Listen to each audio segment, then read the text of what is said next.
Hello friends, ఇవాల్టి మన వీడియోలో నత్తల కర్రీ ఎలా వండుకోవాలో చూద్దాం. నత్తల కర్రీ అని షాక్ అవ్వకండి, దీనివల్ల చాలా బెనిఫిట్స్ ఉన్నాయి. ఫస్ట్ మనమైతే ఒక కుక్కర్లో ఫస్ట్ పచ్చిమిరకాయలు అండ్ ఆనియన్స్ని అయితే వేసుకోవాలి ఆయిల్తో. ఈ ఆనియన్స్ అండ్ చిల్లీస్ అయితే బాగా మగ్గాలి. ఇలా మూత పెట్టుకొని 1 to 3 minutes అయితే మనం ఉంచుకోవాలి. మనమైతే దీన్ని అయితే మీడియం ఫ్లేమ్లో పెట్టుకోవాలి. ఆనియన్స్ అయితే మగ్గిపోయినాయి. ఇప్పుడు నత్తలు కడిగి పెట్టుకున్న నత్తలు అయితే మనం ఇందులోకి వేసేసుకుందాం.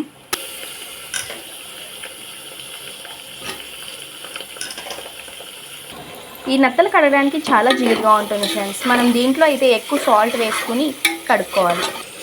ఫ్రెండ్స్, మనం చికెన్ కర్రీలోకి ముందుగా సాల్ట్ వేసుకుంటాం కదా, అలా అయితే దీంట్లో వేయకూడదు.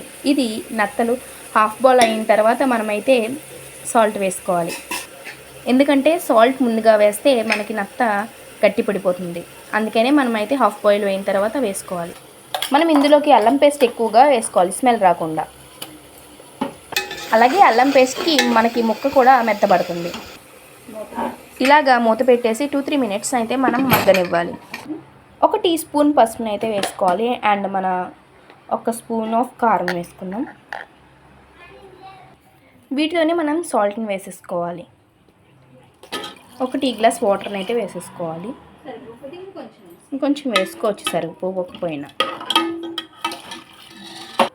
ముందుగా నానబెట్టుకుని ఉంచుకున్న కందిపప్పుని అయితే మనమైతే వేసుకోవాలి. ముందుగా నానబెట్టుకుని ఉంచుకున్న శనగపప్పుని అయితే వేసేసుకోవాలి. ఒక 3 విజిల్స్ వచ్చేదాకా మీడియం ఫ్లేమ్లో మనమైతే దీన్ని ఉంచుకోవాలి.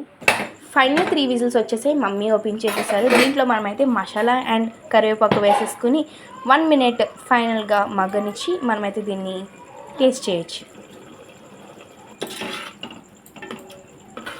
చాలా ఎర్రగా టేస్టీగా కనబడుతుంది కదా ఫ్రెండ్స్. దీన్ని తినడం వల్ల మనకి దగ్గు, ఆయాసం వంటి చాలా రైనీ సీజన్లో వచ్చే డిజీజెస్ అన్నిటికీ ఇది కూడా ఒక మెడిసిన్.